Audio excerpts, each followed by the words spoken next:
Today I'm gonna show you how to get Master of the Apocalypse Crom Crauch at level 10 under 3 minutes.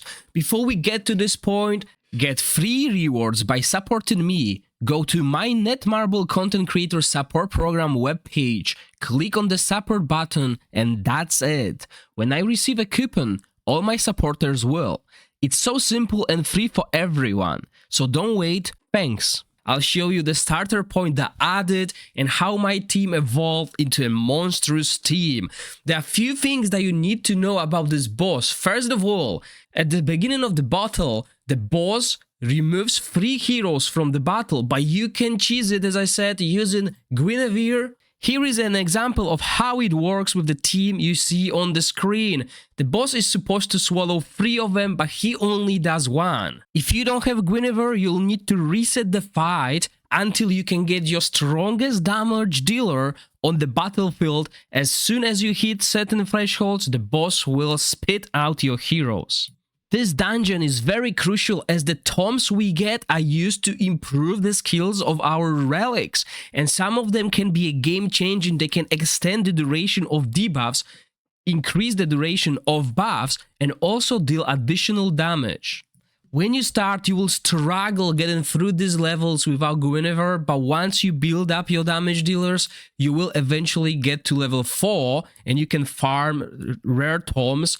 Preferably, if you get not enough of the green ones, you can boost your Kai, who is really good here.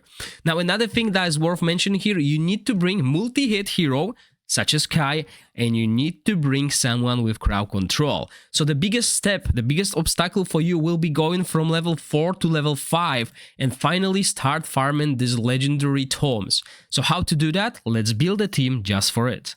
So this is going to be a low level, low investment team. As you can see, my Kai is not really developed. I'm gonna use Guinevere so we can cheese that, and I'll use Morgan for basically chance of crowd control because we don't have anyone in this team who can do that, and she's got this skill here that has 40% chance to put the target into sleep. I'm not gonna use Jillian. I'll try to avoid using Jillian. And let's see if we can beat this dungeon with these heroes. Let's put it all on auto.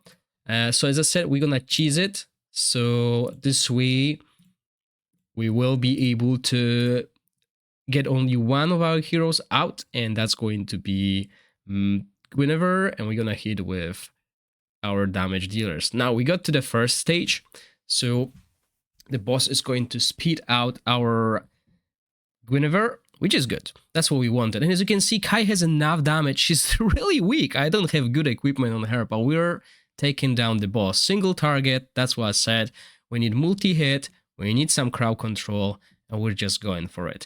Now on the higher levels, obviously we will speed through that if you bring better damage dealers, but Kai is enough if you don't have Guinevere. I love Guinevere because I invested quite a lot into him. He's my main damage dealer, so I bring him everywhere and he can kill this first phase in couple turns. This is obviously with different damage dealers, it's just going to be slower. Now the boss is also immune. Well, immune. He takes less damage from dot. No, he's actually immune.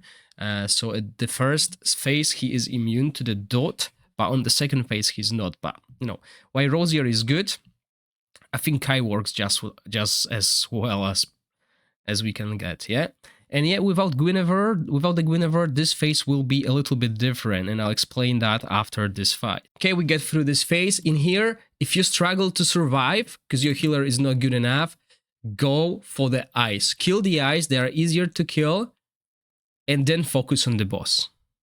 Keep in mind, this phase doesn't require much healing. I'm using Sarah's skill 1, which is a single target heal, but I'm constantly going through with the heals. You can also use Guinevere's second skill to apply shields so the heroes will take less damage.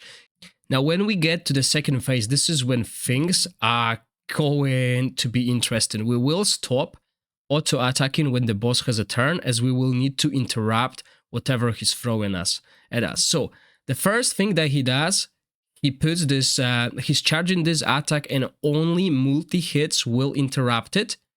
And we're doing 1 damage, okay? We're doing 1 damage no matter what we do. So we just want to use multi-hits. And this is why Kai is so good here, as she is a multi-hit hero. We're gonna apply some shield, because as you can see, we're low on HP. And we're gonna cast this. Now we're back to this phase. The boss is going to go prepare for another cast. So the boss is going to... Oh, let's heal those heroes. Usually I'll play this on auto. Okay, so we want a little bit of heal in here.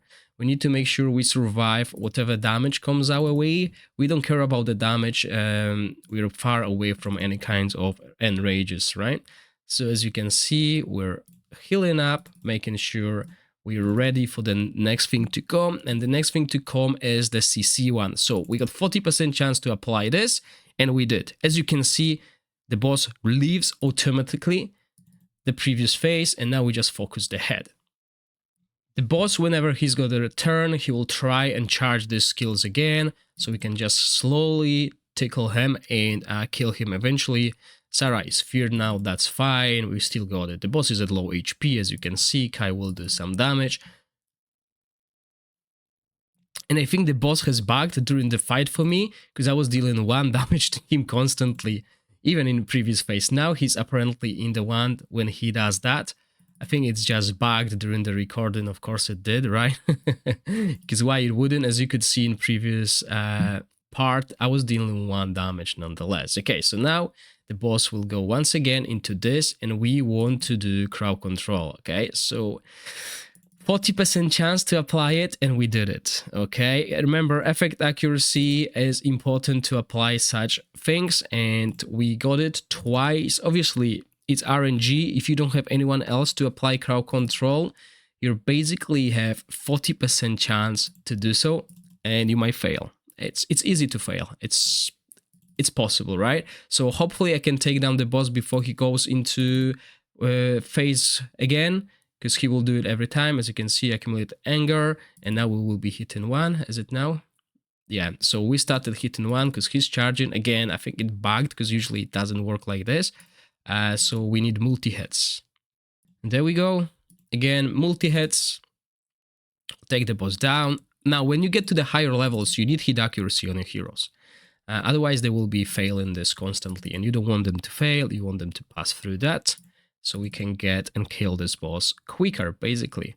Okay, now he's gonna try and get to the next phase, but we should be able to kill it before. No, we're still doing 1 damage. Amazing. Okay, and here we are, 40% chance to put him to sleep. But the thing is, even if you don't, you can still do damage and kill the boss.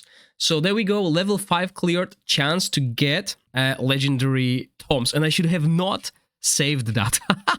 Oh wow, I just lost stamina in a try and got low reward. Anyway, you cleared level 5. So how to clear the higher levels? You can use this team. It worked. You can see it worked. If it works at level 5, you can get to level 10 easily. The strategy works. So what you will do is you will improve the equipment, you will improve the awakenings of the heroes, you will improve their relics and their awakenings as well. You will improve the talismans and you will improve the skills, and you will get there. Because let's go over the heroes. So Kai was the main damage dealer. Morgan was there to support. Morgan is obviously quite stacked because I use her. She's my main hero in almost any composition, and we use Vigor and Accuracy set on her with high enough effect accuracy. Effect accuracy will depend on the level you're dealing with, so for you it will be different than for me. Kai was our main damage dealer, and as you can see, my Kai is terrible. Look at her stats: 2,500 attack, 14,000 HP, 133 attack speed, and she still did the job. So it's not hard if you have a working team. And if you have Guinevere, without Guinevere, obviously you'll need to cheese and restart the fight as many times until you get Kai. And then Kai will take the boss, and the boss will start spitting out your heroes. So phase 1 will be a little bit harder, but it's possible. And as you can see, I'm running her with critical and attack set. Obviously, get better equipment, get attack speed here, evolve. It's cheap to awaken rare heroes, right? Relic, I didn't touch her relic. You can increase the damage here, right? You can get up to 80% increased damage. It will go up to 200 attack. That's huge. Okay, same for her passives. Max them out. I managed only to invest in this one, but yeah, easy improvement on your side. Kai is really good if you don't have Guinevere. If you have Guinevere, you will go through this even easier. On Guinevere, you want life set because her shield scales with HP and accuracy. The reason why we use accuracy is with her first attack, we can reduce the damage dealt by the boss, right? Damage dealt decrease, which helps us survive. This is why I've been spamming skill 1. You can also spam skill 2. If you don't go for accuracy, you can even get more HP and focus on the shield. As you can see, her stats are also very low as she's not really well developed. So that can be improvement for you. We only use Guinevere in this boss. I don't use her anywhere else. And then we have Sarah. So Sarah, again, 3-star equipment all around, low stats. We only bring her because we don't have any other healer. I mean, other healers are not too bad, but I just wanted to show you Sarah. You can bring Isolde, you can bring whoever. As you can see, there's no much healing needed in this dungeon as long as we can stay alive and survive. So the next step for you will be replacing Sarah. You want to bring a better healer and the end goal is Jillian. Once you get Jillian, your team is looking solid. You will change the leaders. Jillian will be your leader and Morgan will be here. You still want to use Morgan. Morgan is the best hero in the game, so you want to use her. And your end game is to get Kai as high as possible. Put all your eggs in Kai basket until you get Guinevere, and once you get Guinevere, this is the team you will use, and this team can get you to Master of the Apocalypse level 10 easily and speed through this content. So let's just quickly build that team and I'll show you what I use on them and how fast you can clear. There's few random things that will increase this or not.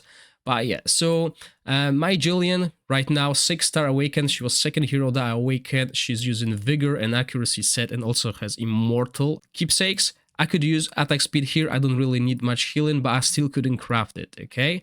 We want effect accuracy to remove attack gauge, and we're gonna use the frost relic. Even if you use the fire relic, she will work just fine. As you could see, if Sarah can heal it, so can Jillian. Guinevere will be the main damage dealer here. My Guinevere is stacked, as you can see, passives, the two most important passives maxed out.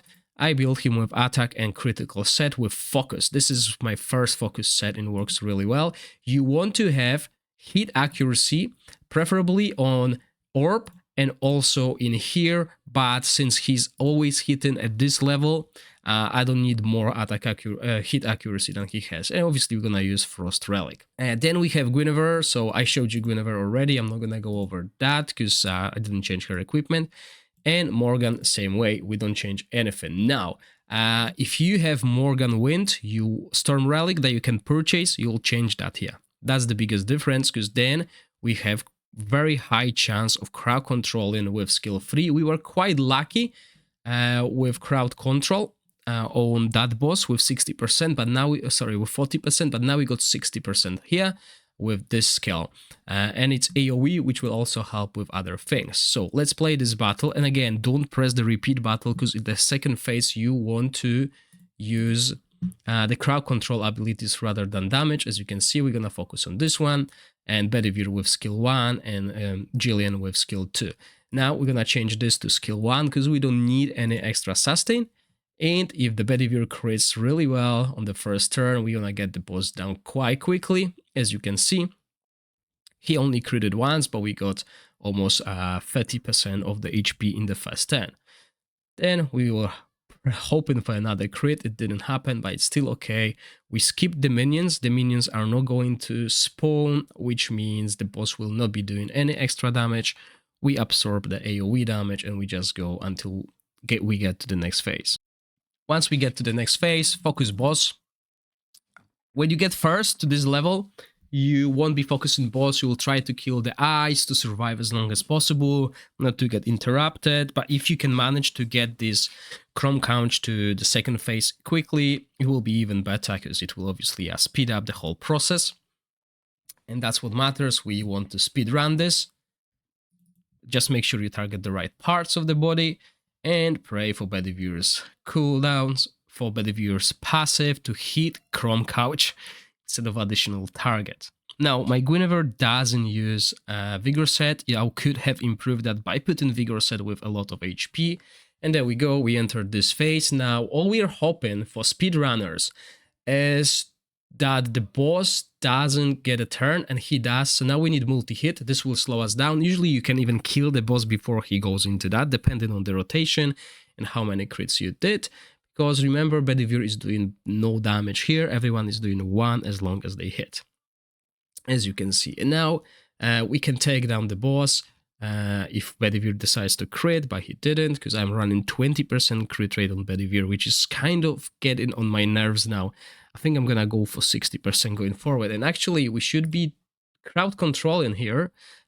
So I got busy talking, but what you should be doing here is a solid crowd control to ensure we survive that. And as you can see, we put him to sleep, and then we just continue and kill the boss. Easy peasy, lemon squeezy. This is not as hard as it sounds once you get the strategy right. If you play around with this, you will eventually get to this point. And notice the difference. When I was doing the low budget team, the boss was taking 1 damage and it took ages.